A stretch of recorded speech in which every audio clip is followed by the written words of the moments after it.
Have you ever wondered how a potted plant can make you a better camp counselor? Or how Home Depot, Canadian Tire, or Lowe's can help campers connect deeper with their emotions. Today we talk talking to make you a better camper whisperer. The language that we use is important, and it's especially important when we're role modeling for campers. So untwist those tongues, put on those thinking caps, because it's time for another episode of First Class Counselors.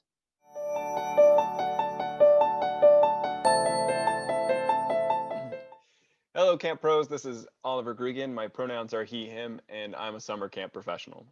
And my name is Matt Hansberger. My pronouns are also he, him, and I'm a teacher and the producer of podcasting at Go Camp Pro. And thank you for tuning in to another episode of First Class Counselors. This is a series for camp directors to give to their counselors as they hire and prepare them for the upcoming summer. Because an awesome counselor means a kid that comes back to camp. So if we can give them the skills to succeed and be awesome, you're going to have more and more kids because they're going to want to hang out with your awesome counselors. So thank you for tuning in. Here we're going to cover one specific topic and cover the essentials as fast as we can. One might say it's the need to knows, They can't go without the fundamentals. the basics. So, what are we talking about today? We're actually talking about talking, specifically to campers. You have to talk to kids to be a camp counselor. It's kind of a given. But speech, tone, body language, word choice, timing, intent, and more can be incredibly important in your ability to counsel. As a counselor, your words create order and comfort for a camper. They can be a role model and even inspire a camper's future. The power of words is incredible. They're important, and that's why we're going to discuss them today. So, Matt, what's your take on our subject right now? Well, Oliver, I go back to something that Travis and Beth Allison from Go Camp Pro say. One of their big acronyms of the last couple of years is IAAT, or I am always teaching. And I know we've talked about this before on the podcast, but the way that we speak and the way that we act and the language that we use around campers is what they are going to use. We set the standard because kids are looking up to us as camp counselors. I say us, and Oliver and I are camp director age now. So for you, our listeners, those kids are going to role model you in everything you do, the way you talk, the way you act, the way you dress. So remember that we're always teaching a lesson when we're doing things, and that's really important to remember. Summer camp is not about you; it's about the camper's experience. So we're focusing specifically on language for this episode, but in everything we say, remember that you're setting an example. So Oliver, break it down. How are we gonna unpack? This is a big conversation, but you have some structure to it, I think, right? Yeah, we are really going to focus today on the language, the words that you're using, and how you're going to use them. So, to start us off, let's just go into the basic strategies of using language correctly. So, I talk a lot about tone or volume. I think those are really important. You're not going to shout at a kid from across the room. You're going to walk over and you're going to have a calm conversation with them if you're going to have that conversation. Meanwhile, if you're playing a game of capture the flag, shouting across the field is totally acceptable. So it's really knowing that time and the place. And then going back to that tone, you as a person know what's my angry tone, what's my sad tone, what's my stern tone, what's my tone for this situation or that situation. And it's really identifying the control of your tone. So it's knowing I'm really frustrated right now, I'm angry or I'm upset, and making sure that that's not going to come across in your tone because you're going to let the emotions get the better of you. Like tricks that I like to use is maybe walk away for 5 seconds as long as everything is safe that's going on. Taking a pause before and thinking about what you're going to say are all really important things. But having control over your tone and your volume are two things that I think a lot of people let get away from them. And taking a moment, thinking about things before you say them, really starting off with that, I think is one of the most important parts of having a good strategy with your language. Matt, what's the first thing that comes into your head when you think strategies of language? Yeah, for sure. And I want to give like the delivery some attention here, the way that you speak to campers. And for me, it's all about the face. This is something that I've really had to work on is how I'm emoting as I talk, because I'm a pretty enthusiastic person, but I find that sometimes I can have a bit of a resting angry face. And sometimes as a bigger guy with a smaller kid, that can be a little intimidating. So think about how you're coming across as you're speaking, not just in your tone, but in full body language, watching what your face looks like, and also setting yourself up to be to take away that intimidation factor. You should never have to use that factor to correct or get a kid to behave a certain way. So even something as simple as taking sunglasses off when you're speaking to them, you're not a police with your big aviators pulling them over. You're having a kind conversation, even when you're correcting it. And if you start with kindness, you're off to a good start. Oh, true, true. Yeah, kindness is such an important part. I think a really important thing too is when you start that conversation, and I kind of glaze over this with tone, but it's kids are going to hear the tone and how you say something and the way you look saying it before the words that come out of your mouth even matter, right? You can say something extremely pleasant, but if you Mhm. say it in a way that's kind of mean, that the kids that you're speaking to are going to pick it up by tone and by the voice and by your angry face that's coming across them. And they Not might not even listen, right? They might just tune you out because you're just another angry person, and that might be what school is like for them. yeah. Something that I think also is really important is eliminate distractions. If you're going to be talking to a kid, they're not the greatest at knowing that you're their main focus. Uh, so taking things like not having a phone or maybe going to a location where there's less distractions, right? If you're trying to talk to a camper, don't talk to them on the middle of a basketball court. Talk to them on the sidelines. If you're maybe in arts and crafts, like don't talk with the craft right there in front of you. If you're trying to talk about their behavior or something completely uncraft related, have them stand up, walk over to another area, and then have a conversation there, because that craft is distracting. Uh-huh. Whether it's distracting to you, distracting to the camper, or distracting to the both of you, because it's a focus that can take away from whatever that conversation might be trying to be. So Yeah, and, that's and kind of what you're talking about there, Oliver, is like the manners of listening too, right? And giving leading them in the context of conversations. And like when you said the arts and crafts time, if a camper comes up and talks to you and you're working on a craft or something like that, that's the perfect opportunity to like push your chair away, turn and face them, and have a conversation where you're active listening. And manners are such an important lesson to teach. Like please and thank you is great, but it's also things like not interrupting others, not distracting others, not actively distracting others, active listening, supporting conversations and building others up, like building, saying, if you're in a group conversation, saying, building on what Oliver said, I think this, and not just butting your own opinion. There's all these little things that great communicators and kind communicators do that we need to dial up when we're at camp, because we're teaching kids.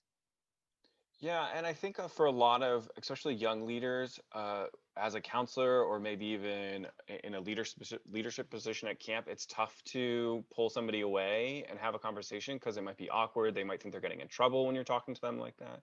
Uh, So it's really important to make sure that if you are removing somebody from a distraction or going to a new location to have a conversation, it can be a positive conversation too. Like make sure that the action goes into a good direction as well. And practice that maybe during staff training, right? Have staff members pull other staff members away to have a quick conversation about something positive or something that they notice.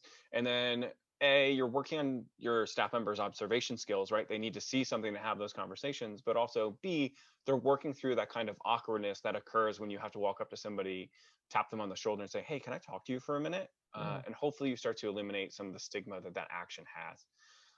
Something that I find really important too when you're speaking with campers is limit your sarcasm and make sure your conversations are age appropriate.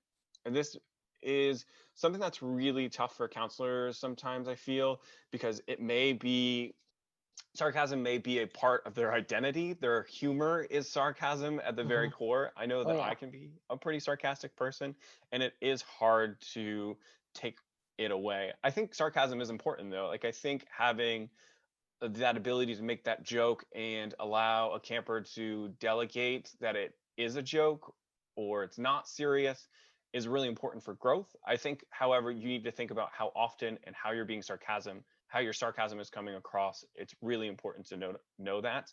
And especially when you get into older campers, sarcasm is almost an important part of counseling to understand when and how to use it, because Mhm. they're going to come back at you with sarcasm. They're going to have those conversations with you. It's just making sure that your conversation with them is also age appropriate, and sarcasm really plays a role into that. With age appropriate, one of the big reasons why we're having this as our theme to the show is, even today I was having a conversation with a coworker who was talking about something that was a little bit bigger than the students that we were around should have been hearing about.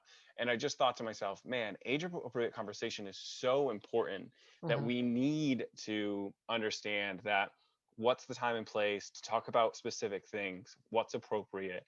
Um, to talk with my coworkers or to talk with my kids or my campers about. And I think it sometimes is talked about, but it's just forgotten. So I really think that's an important part of having a good communication strategy is, what am I allowed, or what should I be talking to my campers about? Mhm. I really like that. I think that when it comes to keeping things appropriate too, it's recognizing that, it's not using the excuse of saying like, oh, they would have seen this on TV or on Netflix or because camp is a special place. We talk about that a lot on this podcast. And we want to be bigger than the mundane world and better than it. So especially with sarcasm and appropriate conversations, we need to remember that I think we dial it up just like one step. So you can be sarcastic, but that doesn't mean you can be unkind, right? You can still be sarcastic and silly and goofy, but kindness needs to be at the root of that. And you can't be sarcastic with a kid under 10 years old. They don't get it. And you can't be sarcastic in a way that's going to hurt somebody's feelings. Or if you don't already have that relationship enough with somebody, like Oliver and I can be sarcastic with each other. We almost always are pre-show, but and post-show, but that's because we're friends. So remember that sarcasm comes with an emotional connection too. Yeah, it's just so true how important that is to have that in it. The next thing that I wanted to talk about was rhythm and cadence. This is something that uh, some people don't notice because they're trying to be quick about something, or um, they may be lethargic in it, I guess, saying it the opposite way. But if your rhythm or cadence is extremely quick, it can come across as angry, aggravated, or impatient. Whereas if your cadence is really, really slow, it may seem like you don't care about a situation. Mhm. So, paying attention to where your speed and how you're emphasizing specific words within your sentences is really important.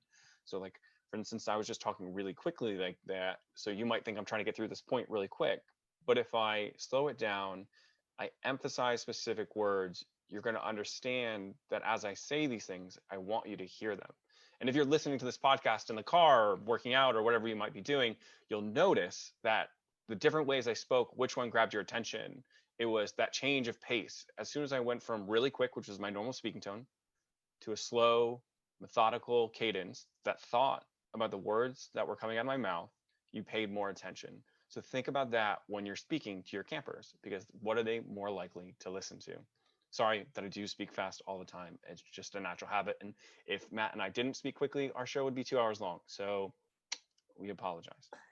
But also, it's a lot of good information. So keep listening. All right, topic two. Yeah, let's talk about language that leads to comfort. A huge part of a counselor's responsibility is making sure that campers feel comforted or that they feel safe at camp. And a lot of the times, that's a difficult thing to do if you're a counselor who may have to deal with bullying, may have to deal with a camper who doesn't feel like they fit in. It may be a situation that arises that is uncomfortable or difficult. But we're going to talk a little bit about how to fix that when you're working with campers. So, Matt, do you have a first point you want to bring up? For sure. I am again gonna beat the drum on feelings and kindness. And I think helping kids recognize and understand their feelings and recognizing their humanity and recognizing their emotions is hugely important, especially developmentally for kids. Because emotional intelligence, as many of you know, is one of the most important aspects that a kid can learn. So um, when a kid is having some bigger feelings or when they need comforting, um, some great lessons to teach them is to try to summarize what they're saying. Right? We this is a strategy for many different times at camp. So if a kid is all over the place and really like freaking out about something. Maybe they're missing home, which we did a whole episode on. You want to kind of summarize those feelings and saying, so it sounds like you're feeling really sad about this, or it sounds like you're feeling really scared about this, and try and label some of their feelings. And do it from a place of wanting to understand. Like and saying to them, I want to understand. I really want to understand how you're feeling, because that's important to me.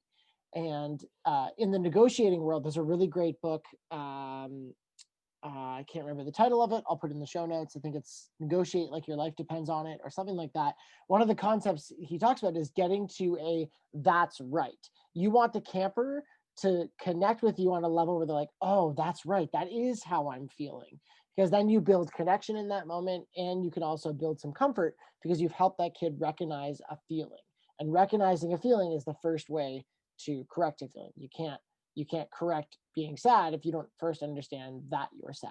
Then you can figure out why you're sad, and then you can figure out how to be less sad from a situation. So recognize humanity and feelings, and you'll be off to a great start. Yeah, I like you talked a little bit about helping them label those feelings. I love asking campers, how do you feel? And sometimes a camper might not be able to identify what that feeling is, because to be honest, like if you ask somebody, how do you feel? Really think about it right now. What's your answer? If I was to ask you, a lot of people say happy, sad, frustrated. Um, but there's a very small list that we actually pick from on a regular basis. Mm-hmm. But if you're a human being like me, that there are a lot more feelings out there that you feel. So taking that time to help campers identify what they're feeling, maybe even past what those normal adjectives are, and learning how to use them yourselves can really help campers identify their feelings later in life when they can say something more detailed about how they feel. Like, I am confounded, I'm confused, which are simple ones, but it allows them to get a better idea of what their feelings are and how to work through them, because there's a more detailed approach. Sorry, Oliver. Can I share something that I heard the other day that I thought was brilliant? Works for adults and works for kids about feelings, and talking about feelings is asking a kid what color they feel like. It's such an interesting way. And I've asked myself what color I'm feeling. If I'm in a bad mood, I'm like, Matt, what color are you feeling like? And it's like, I feel like a deep orange right now. And why do I feel like an orange? And then and everyone's color, it doesn't matter. Everyone's color, a blue could be excited just as it could be a sad, right? But kids can connect with colors in that way, and then it helps them actually think about how they're feeling. So that's just sorry to interrupt, Oliver. That was just a quick thing that came to my head. No, it's such a cool thing. I can even think about, like, if I was a counselor and I wanted to make this a tool, I could print off just like, those like drag and drop, like what color you want, and you can like pull it across a grid, and like red's in the corner and black's like in that, right? Like, and you kind of find that color. Just even having one of those like printed off as a counselor, and like if a camper's upset, or a camper is happy or excited, you can ask them like, hey, what color do you feel? And then they kind of find themselves on the chart. I just feel like that would be a cool thing for a counselor to do and have in their back pocket. You could also go to I don't know what the American version is. There Lowe's in America? Is that a thing? Home Depot? Oh yeah, Definitely not Canadian Tire. Anywhere where you can get paint swatches. Like if you're going to paint your house, you could walk into those if it's not COVID time and you're allowed to walk into those. I don't know where you are. But if you can walk into those and grab a couple paint chips, just like one from each thing, and if somebody asks, just say like, they're indecisive about my color choices. But then you grab those, clip the corners with a single hole punch, and put a piece of string under a binder ring, and then you have those, and you can bust those out for feelings colors, and you can also do some sweet nature games with them. Say like, go find something that's this color, this color, this color, and that's a great time filler as well. Oh, I just thought another good question you could ask them is there a song that's stuck in your head that identifies with how you feel? I know that happens to me all the time, right? Like you get this song and you're like, man, this is my song. Like, oh, yeah, there's a few out there that'll connect with some kids for sure. Yeah, I can identify entire summers to like one song that is just like, that's the song I felt like that entire summer. Yeah. Yeah. But before we get even more off topic, another point that I want to make for language that leads to color is accept something about them that they don't think other people accept, right? There's a lot of insecurities that campers might have, and if you give them that language of saying like, you know, I don't know, something that they might have said makes them uncomfortable, whether it's a physical thing or a way they act, and just saying, no, I think that's really cool, right? Mm-hmm. Um, I can remember one time when I was a counselor, I had one specific camper who was really into Magic the Gathering. Magic was really big at camp, anyways, but this was really the only thing he had. And it wasn't a thing that was happening in my cabin, despite it happening other places. And he was really having a hard time to fit in. And I had played Magic when I was younger.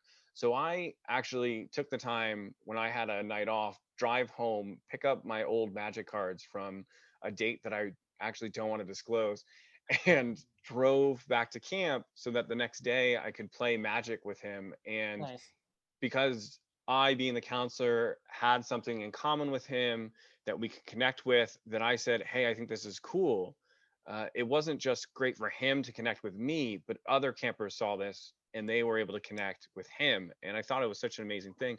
And it just came from this one small thing of accepting a feature about him that others just weren't thinking about doing at that point in time. And I think it's really important. So accept things about someone that they don't think other people do, Mm-hmm. right? That thing that makes them subconscious, you know? And it might be a compliment on how on fleek their eyebrows are, or how fantastic their nails are taken care of. It doesn't matter, as long as you can find something that you can say to them that you can accept that they don't think other people do. And it sounds like it's validating, right? You're Yeah. validating something that they really care about. And I think, well, maybe they do care about their fingernails or their eyebrows, or they care about something. But if you can validate that and make a connection, we're talking about language that leads to comfort. That makes them feel like, that camp and the people there care about them. They feel comfortable in this space. So that's brilliant. Good thought, Oliver. I'll give you one more for me in this category is, um, in terms of comfort, I think that we can do, something that I didn't do a great job as a counselor was because I didn't listen to this podcast when I was a counselor. But I think that we can remind kids of their resilience. Um, and there's another really great book called, Feel the Fear and Do It Anyway, that I read a long time ago. But reminding kids that they've gone through similar emotional, transitions or emotional times before. So the book gives the example of, like, a kid maybe feeling anxious about leaving camp and going back to school or going back home. And if you can remind them that they've done that before, if that is true, obviously, then you can remind them that they got through it, that it might have been hard and they might have been a little upset, but that they got through it and they're here today. Or if they're doing it for the first time, say they've never gone home from camp before and this is the first time, you can talk about transition more generally. Well, did you leave your grade? Did you leave fourth grade, and did you go into fifth grade before this? Oh yeah, you did that. And how did you feel about that? And that'll help you get to the why behind their feeling, as well as reminding them that they can do it. They've totally got this because they have those skills. They just need to remember and have confidence they have those skills. So building confidence through reminding of their resilience, can be a powerful tool that I don't think we use enough with kids. All right. I really like making people feel comfortable. I have a lot of points, so I'm going to try and zip through them for you guys and really hit home what they might be. So I think listening is an important part. So some tips that I like to give for this is, can you tell me more? I didn't know that. Where did you learn that? So it's a Mm, little bit of it's saying, hey, like, you really know this. Like, this is something that you're really into, or is really important to you.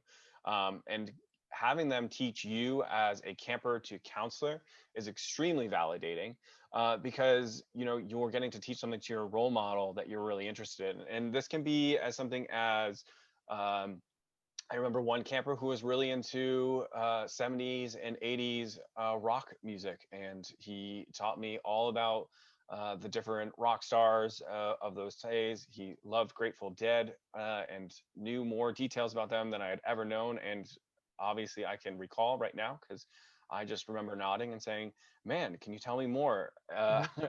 And that was something that he really loved. And listening was really important. Um, Ask to repeat or clarify, it dignifies that you find what they're saying is important. So you can say, oh, wait, say that again? I can't believe that. Wow. Hmm. Or more detail about maybe something they were talking about. So you might say, like, wait, the Grateful Dead did 20 tours in the span of like 1 year. How do you manage, like, right? Like, whatever that's not a real fact. I made that up. I don't even know how many tours you can do in a year. Um, and uh, then something else is, let's talk about something else now, and we can talk about this later. Hmm. So you can start a new conversation. So a lot of the times you might be in a moment where a camper doesn't feel ready to talk about something. It might be too intimidating for them, and they don't need to talk about it right there. And I will put this out there. This is something that my partner uses on me all the time.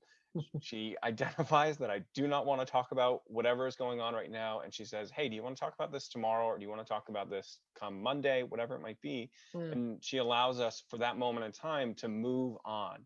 And I started using this with campers, and I started saying things to campers like, hey, I understand that this is really frustrating right now.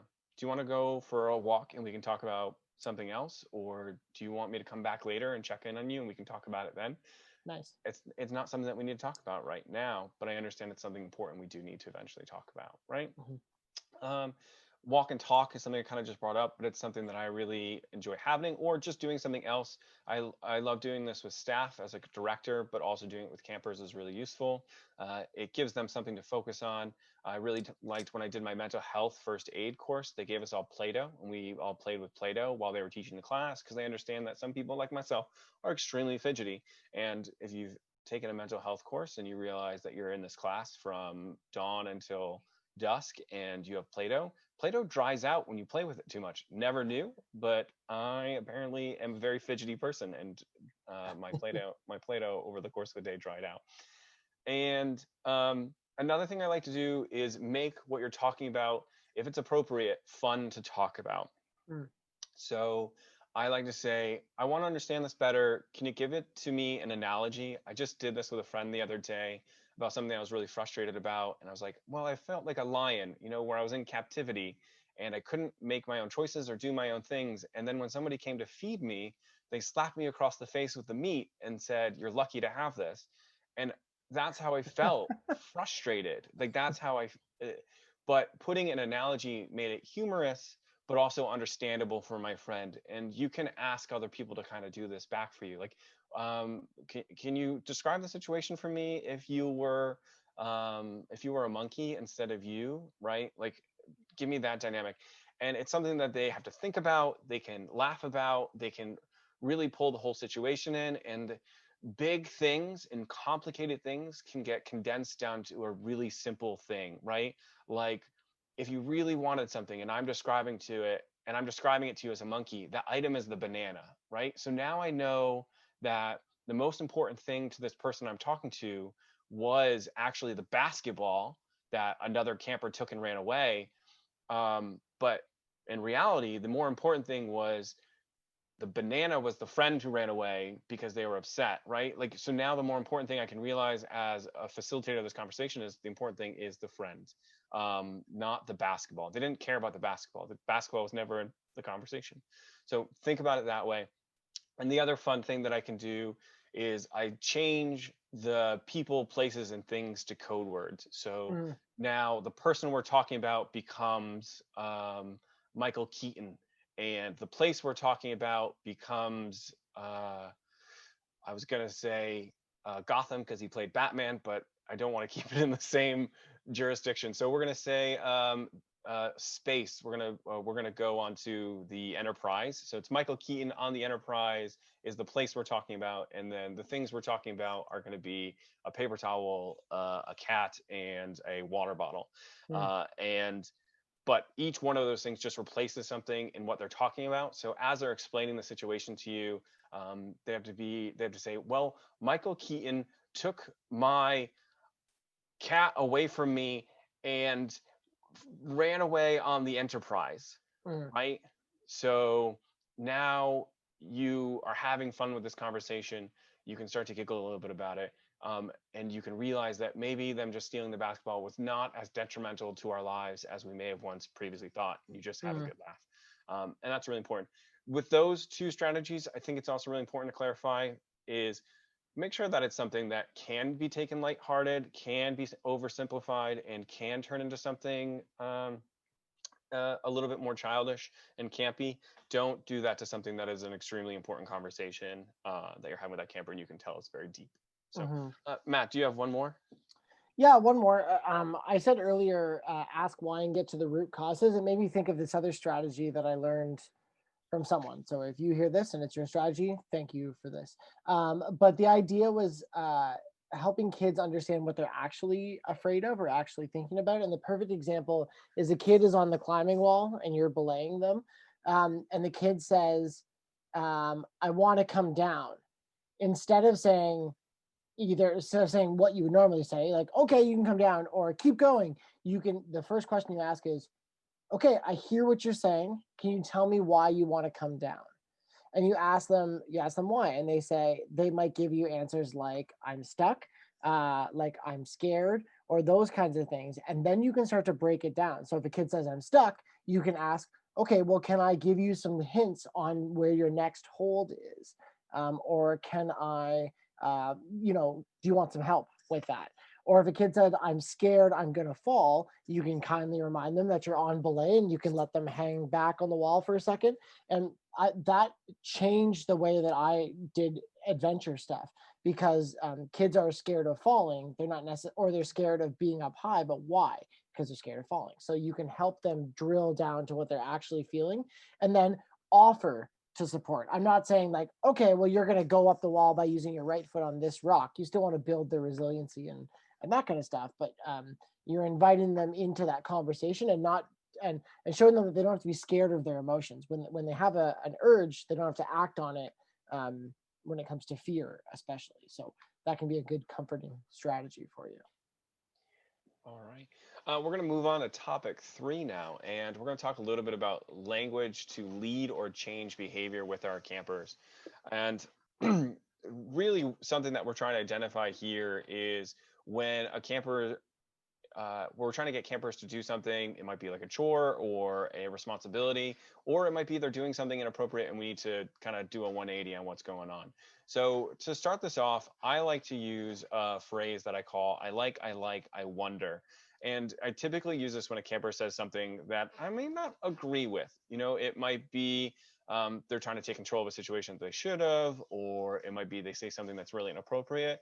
So I'll say, I like this about what you just said. And I like that you were thinking about this, but I wonder if we could change it like this. Or I wonder if you can find a different way to go about this. Or I Mm, wonder how you came to that point of view. And it's really good because you start off with two things that are going to get the person to uh, feel like you're on their side and that you're agreeing with them. And then when it comes to the I wonder part, you're giving them the power to rethink what their position is or what their action was, instead of you telling them what needs to change, which can be really difficult because people don't like to have other people change their minds. They like to change their minds on their own accord. And it's mm, important to think about that and understand it. So I love that strategy. I do use it a lot. And it's one that I know not a lot of people know, like a compliment sandwich or something. So, mhm.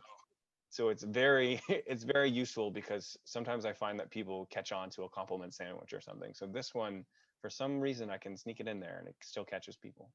That's a good one. I really like it. Build off of that one in the I wonder of the I like. I think sometimes that's an opportunity to help build empathy with kids and help them understand how what they're doing is making someone else feel. So if they're interrupting someone, you can say, I like your idea. I think you thought about deeply about this, but I wonder how Jesse felt when you interrupted them as they were speaking, and giving them those ideas of how other people are feeling and how what they do affect other people. And again, this is a role modeling thing. If you're comfortable talking about your feelings and you can help unpack theirs a little bit, like it sounds like you're feeling like this. It's a great way to connect them with empathy, especially if you because then they understand, oh, Timmy might have been frustrated because I would have been frustrated if somebody didn't let me finish my thought, and then it helps them process that more deeply. And then with that, you can also connect what they're doing to the lessons and the mission of camp. You could say, like, I wonder, are we being as kind, if kind is one of your values? Are you being as truthful as you could be with that statement? And that's a great little hook to connect with, the common language that you use at camp. I like that. The next one I want to talk about is something I call confidence language. And it's just not going into an area of somebody else having a say over what you're going to do. And that sounds very controlling. But when you're working with a camper, a lot of the times I hear counselors say something along the lines of, hey, could you or would you be willing to? And when working with campers, this means that they can say no sometimes to something that you as a counselor need them to do. Mm. And it is so hard. I do it all the time. Even in my head, when I was thinking about an example to do on the show, I was thinking, oh, Matt, could you grab your guitar off the wall? And I was like, no, I need Matt to grab the guitar off the wall. So my language should be, Matt, we need your guitar, grab it off the wall. And it sounds like a command, and it is a command. And then that's important to realize. Now, obviously, that's a strange one because I don't need Matt to actually grab the guitar off the wall, and it's a demand. But if you're in the cabin and you need campers to be sweeping, to be cleaning up their bunk area, uh, having a confident phrasing like, Matt, please clean your bunk up, is Uh-huh. very different than, Matt, could you please clean up your bunk? Because Mhm. Matt is now, no, I don't really feel like cleaning my bunk. Or if I'm going to do it, I'm going to do it to a minimum level. Mhm. So make sure that you are specific with what you're going to say. Or if you're moving into an activity, you say, we're going to archery. It's not a, would you like to go to archery, or whatever it might be, because you have to follow a schedule, right? That was given to you. It keeps the order and operation of the camp. It's tough to do, trust me. And then another specific thing that I like to point out there is saying the name of the person too. So just like in an emergency, if you're doing, say, CPR or something like that, and you needed someone to go and call 911, you don't say, someone call 911. You say you, and you point to that person and you say, you call 911, or you say, Matt, you need to call 911. And that tells that person, this is my specific responsibility to handle. If Mhm. they said my name and they said what I have to do. And this can be done for a lot of things. I provided the example for Matt, grab your guitar. But it could be something as simple as like, Matt, could you pick up all the balls off of the field once we're done with the game today? Well, I said could, so that didn't really work. So it'd be more like, Matt, your responsibility is grabbing all the balls off the field when we're done today. Mhm. Easy, right? Matt has his responsibility. He knows what it is. We're going to go into it. See, it's really tough because even I messed up on the example that I was going to give. So Oliver, I'm gonna snipe one from your list because this is a tie-in directly. Is giving them options, right? That's such a great strategy to say, if you're at archery and you need to get to the pool, um, you're not saying you're not saying, do you want to go to the pool or do you want to go get changed? Or if a kid is being a little bit defiant, you can say, all right, do you want to walk at the front of the line or the back of the line? Both those options get them in line. Do you want to take the wood path or the field path? They're getting to the cabin either way. So giving them like the boundaries to operate in, but you're still giving them a choice. And again, being kind about those things when you need to. So you can give them specific boundaries to work within, but still get the job done. right. And you can even think about that within the realm of the activities that you're going to do, right? So Mhm. if the game of the day that you need to do on your schedule is basketball, and you have a camper who doesn't want to play basketball, right? They'd rather go play tetherball or something, but tetherball's on the other side of your supervision limit, right? Mhm. They obviously can't do it. You can say something like, hey, we're playing basketball today. Notice how this is what we're doing. Mhm. But I have a couple options for you. You can play the game with us. You can help ref it with me. You can cheerlead from the sideline, or if you want, like I know you have your book in your backpack, that's something that you can read. And you're giving them those options within the parameters of what you're able to supervise and what they would like to do. And not every kid wants to nor needs to play basketball when you get there. And if all of a sudden you realize that half your cabin doesn't want to play basketball, they'd rather just read their books, who's going to judge you for letting four kids play one-on-one or play two-on-two basketball while the other kids sit on the other half of the basketball court and read their books? Like Yeah. your job too is to make sure that they have fun. Now, if you're at a camp that requires the kids to learn how to play basketball, you might need to think about how you go about that. But if you're at a camp where you just have an activity period and your activity is basketball, go for it. Have a great time. The next thing is countdowns. I think this is a really strange one, but it does work. If you've ever had kids before that are especially younger, it works. I say with younger kids, you can get away with a little bit more, but with older kids, it's a little childish. So probably pull back on it. Something that I do like to say is give warnings. So we have 5 minutes left before we have to leave the cabin. We have 2 minutes left before we have to leave the cabin. Hey guys, 1 minute. I need everyone at the door. All right. That's a really good way to do it, especially with older campers, because you're just being their watch. You're being their clock for them, and they can keep time off of you. And then if you do need something to be done immediately, whether it's the stopping of a bad behavior or you need everyone at the door and they just are taking their time, the good old fashioned, I need everyone's attention in 5, 4, 3, 2, 1. Thank you. I'm happy I have everyone's attention. Let's get started. And it's tough to do. There's other ways to get attention as well. You can do callbacks and all these different things. But these are just ways that a lot of people have been kind of inherently trained.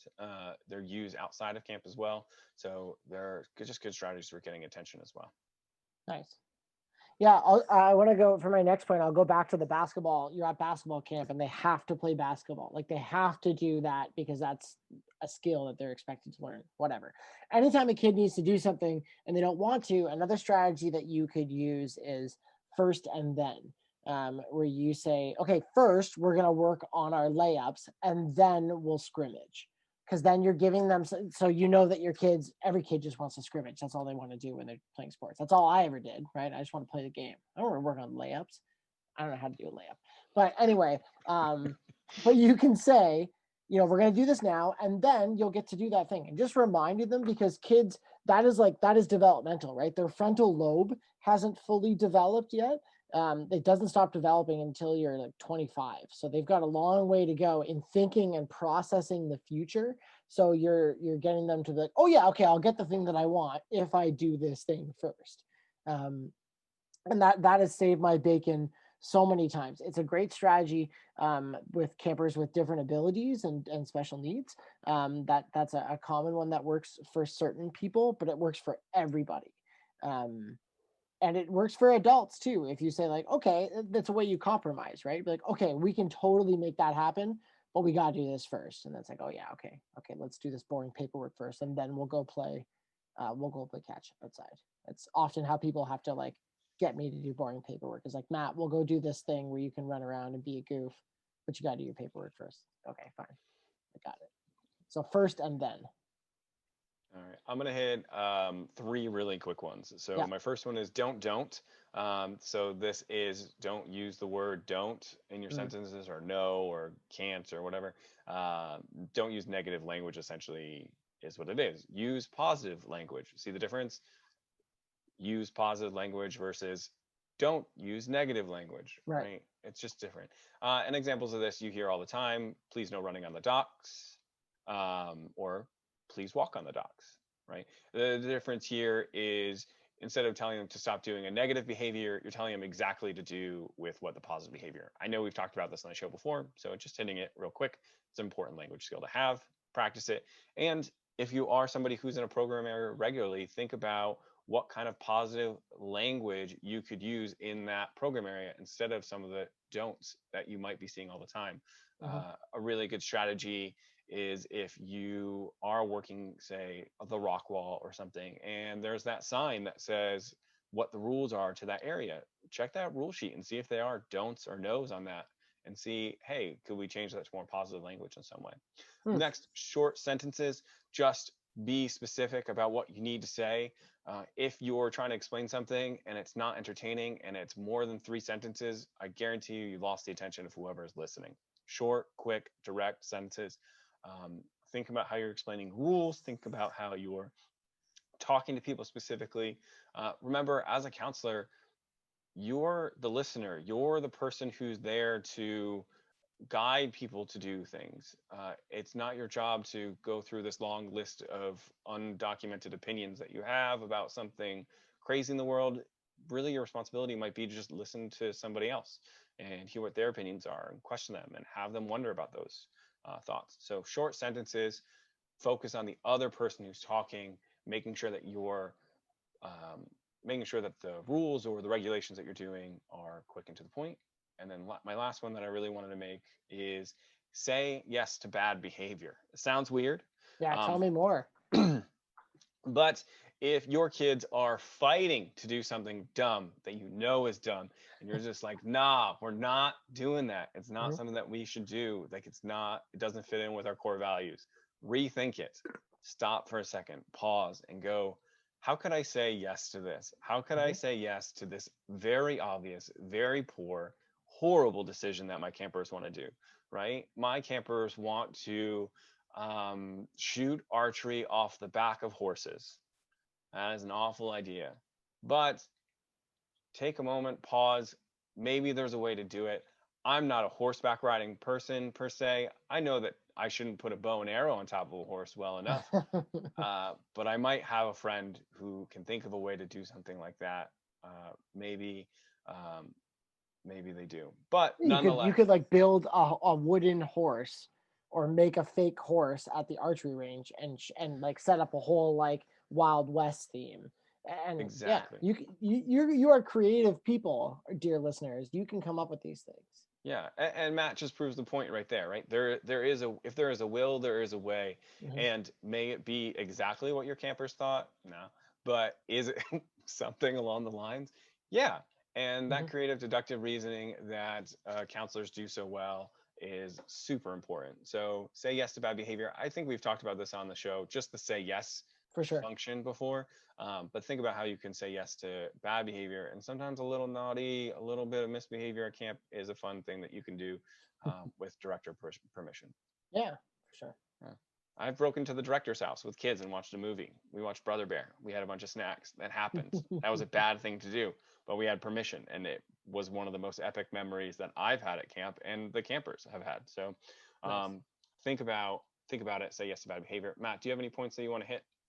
I've said this one before, but I'll just remind you of the no thank you helping. I believe we've talked about this one before.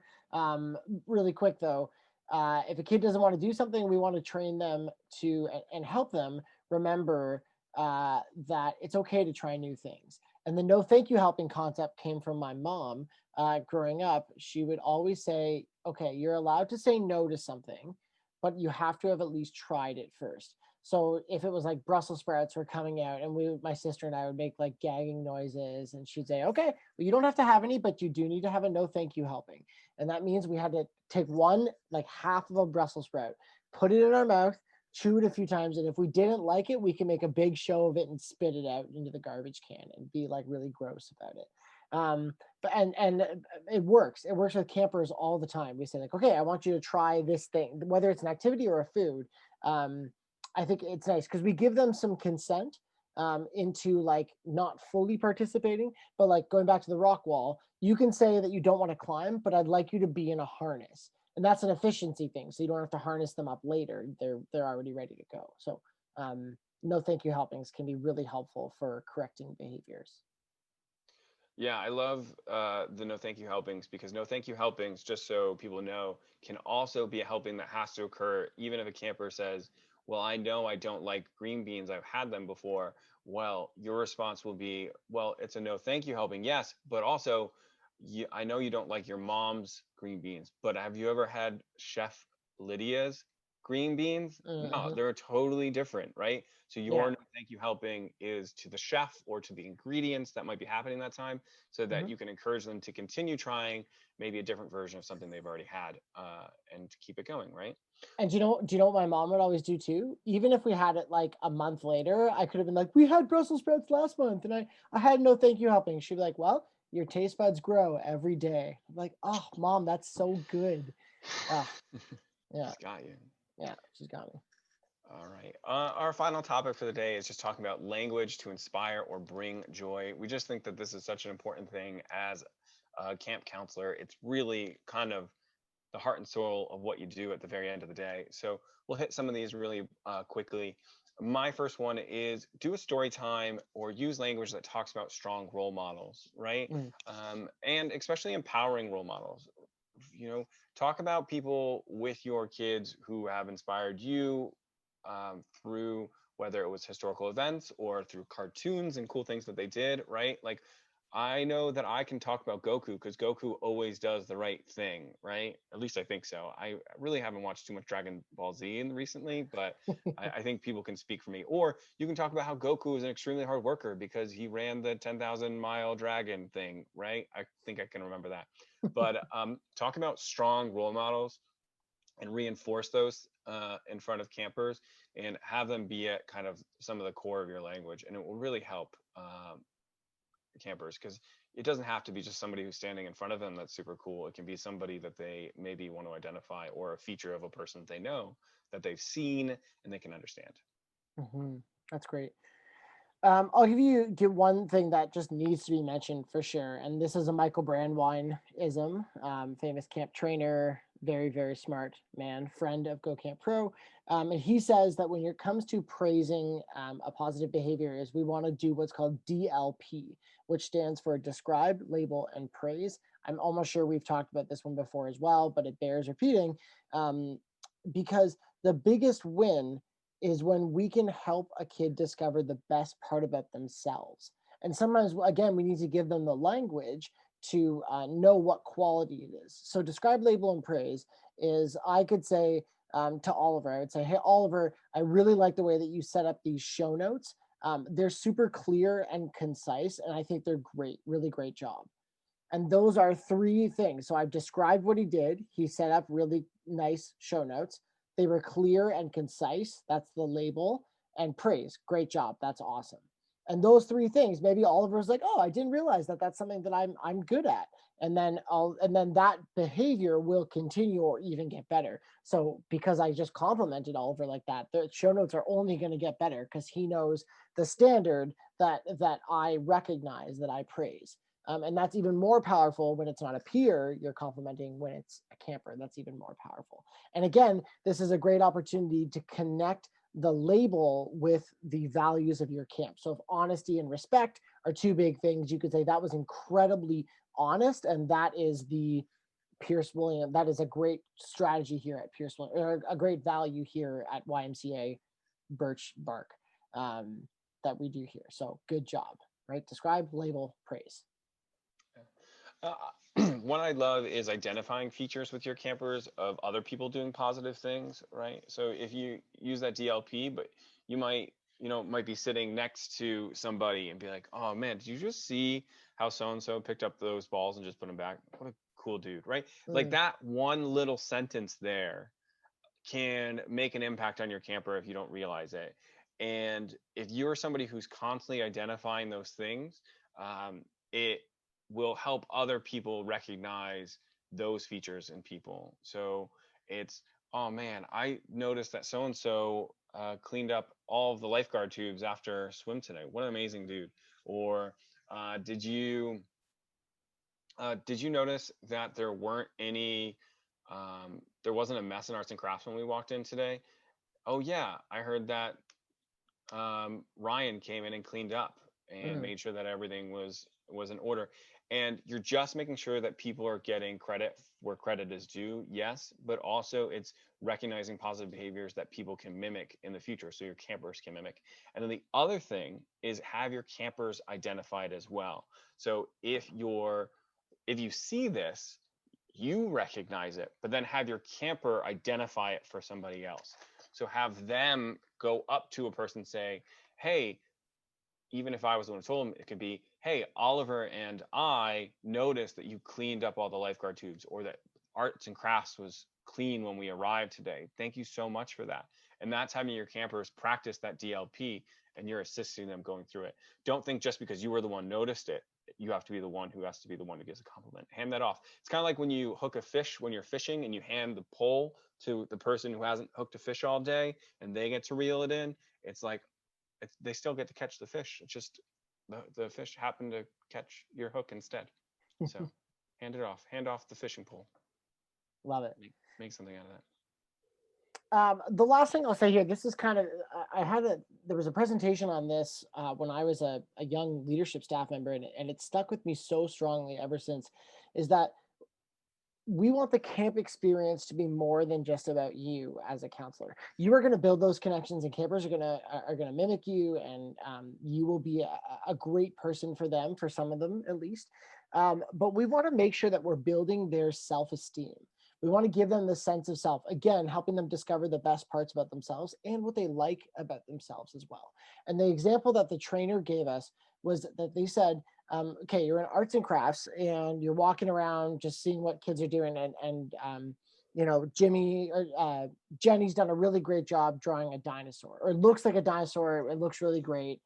Instead of saying, Jenny, I think that dinosaur, you could DLP and say, I think that dinosaur is really great. You have great creativity. I think you're awesome. Another strategy that you could do is ask them a question. Jenny, what are you drawing there? Oh, it's a dinosaur. Oh, what do you like about that dinosaur? And then they say, oh, I like the color. I like the shape that I made. And then you can get into that. That's awesome. Really cool. You know, giving them that chance to base their self-esteem off of their own thoughts and opinions first. The fact that you're talking to them and recognizing that dinosaur is enough to start with, but we can help them develop some pride within themselves, and then you know, that'll help them in the larger world. Some people call that the real world, when they need to if they have a boss that doesn't praise them for the work that they do enough, they can at least take that pride in themselves. And you have the perfect opportunity to start to teach that self-esteem and self-pride while you're their counselor at camp. Yeah, and then the last thing that I want to talk about before we kind of end this section is something that actually comes from Travis, and he has spoken about this at length about how, you know, once upon a time a counselor came up to him and said, I think you'd be a great camp director one day. And that's just a counselor who's taking that time to recognize someone's ability, identify it, and let them know. And if you as a counselor can do that for whatever it might be, whether it is for that person in their future career at camp, or if it's their ability in basketball, their ability to be kind to others, whatever is their niche, if you can help them identify that and get them the confidence that other people support them in their ability to do that, they can go a long, long way. So I think that's a really important one. And Matt, do you have any other points? No, I'm good. Thanks. All right. And then that does mean that it is time for our Eggle time, which is an ever growing, ever learning thing. It's a trick, a tip, or a game or a song for counselors to use to be better every day. And Matt, what do you have for us for your Eggle? For sure. Last episode, Oliver, we talked about our goals and resolutions. So those who heard that episode knew that I was doing push-ups. I started doing something that I think would be really accessible for counselors to do, and also for kids. There's a great YouTube channel that I'll link to the show notes called Team Body Project Workouts. And it's an Australian guy and his wife own this company called Team Body Project. So Alex and Daniel are the two instructors, and they are awesome. And the workouts that are really great are the low impact ones. It's like fat burning, high cardio, but low impact. So you're not jumping around a lot, which makes it really like accessible for kids. And it's helping me because I start my day with it. And instead of doing push-ups now, I'm doing something else, but it's active and good. So it's a good way to start and feel really good. And you could do it with campers really easily. You could just, if you can download the videos ahead of time or whatever your Wi-Fi situation is, you know, I think it would be a ton of fun. And they're both really, really motivating, especially Daniel. He has some great like catchphrases that are really just like, they pump you up and get you going. So I encourage you to try one for yourself. Your own personal health and wellness going into the summer is really important, and to build up those healthy habits. But also it's a ton of fun, and you could totally do that kind of thing with campers. All right. My Eggle for today is something that I heard someone once talk to me about it. It was a scientific experiment that they did with people, and I turned it into a a way to kind of learn how to take care of something. So I'll explain the scientific experiment in a second, but essentially go out to your local garden shop, and walk in and get a plant that is planted in a ceramic little pot. And you're going to take that wonderful little plant you just bought. And I know a lot of people have really struggled with their green thumbs and taking care of plants. So this is a really good drill for you to do. And you're going to take that plant home, and you're going to come home, and you're going to lay down like a little towel or something like that, or some paper towels on the ground. You're going to take your little pot, and you're going to smash it on the ground. And you're going to break it into as many pieces as you can right there and then. Slam it as hard as you can. And what I want you to do is put that pot back together with glue, with tape, with whatever you can find. Get the soil back in it, replant the plants, and then I want you to decorate the pot as best as you can. You're going to take care of that plant as best as you can. And the reason for this is because I want you to start with what that plant looks like normally, then getting it broken, and then putting it back together and having it thrive. Because for a lot of people, 2020 broke them, right? That is you smashing the pot, right? They felt good. They were a plant. They had a future, and then it got destroyed. And now you as a counselor are going to get this opportunity to put together this pot and put the soil back in and get this flower back in its spot and get its roots growing again and start to thrive once more. And it will hopefully be more beautiful and more thriving than when you got it. And that is what my goal is for you to do now. When we're recording this, it's in January, and hopefully by the time you get to camp, you can bring your potted plant with you with its beautiful paintings and decorations and whatever you've done to make it amazing. You can name it. And I want you to have that pot on your windowsill of your cabin, and you can do this as a you can talk to your campers about what this plant meant to you and what you went through to get it to grow. And because obviously bringing it back to life is going to be a hard thing to do after you smash it on the ground. And I think this is just a great exercise for counselors to do as they prep for summer, that will make them better every single day, because it's something they'll have to pay attention to. But this experiment actually this activity came from an experiment that they did where they handed a bunch of people plants, right? Everyone got potted plants essentially. But the level of plants actually, like how well the condition of your plant was different. So some people got these smashed plants, and then other people got these perfectly planted ones, like what you get from the start. And by the end of the experiment, they did it for about 3 months. They found that the people who had the broken plants took more care and put more focus into making sure their plant thrived than the people who just had this normal potted plant. And it's just a really cool experiment that I really loved hearing about. And then I thought, man, what a great way to teach counselors how to care for their campers through a plant. That's great. And if I can find the experiment, I will give it to Matt and throw it on the show notes. If not, just enjoy my story and have a great day. But with that being said, that is our show for the day. Matt, if people want to get a hold of you, how can they do that? Yeah, absolutely. It's matt@gocamp.pro. You can email me there. How about you, Oliver? You can get a hold of me at oliver.greekin.scd@gmail.com. Perfect. Yep. And if you enjoyed today's show, we'd be so grateful if you left a review wherever you are listening to this podcast. Your ratings and reviews not only tell us what you like or don't like about the show, but they help boost our rankings and help more people discover the wonderful things we're talking about. And just remember, you can find our show notes with all the links that we talked about for this one at gocamp.pro/FCC, or if you Google First Class Counselors Podcast, I think we're the only one there, so you'll be able to find us. There's lots of good stuff, and you can check out other Go Camp Pro podcasts at gocamp.pro/podcast. Thanks for listening, friends. And remember, camp is camp, and camp's all good.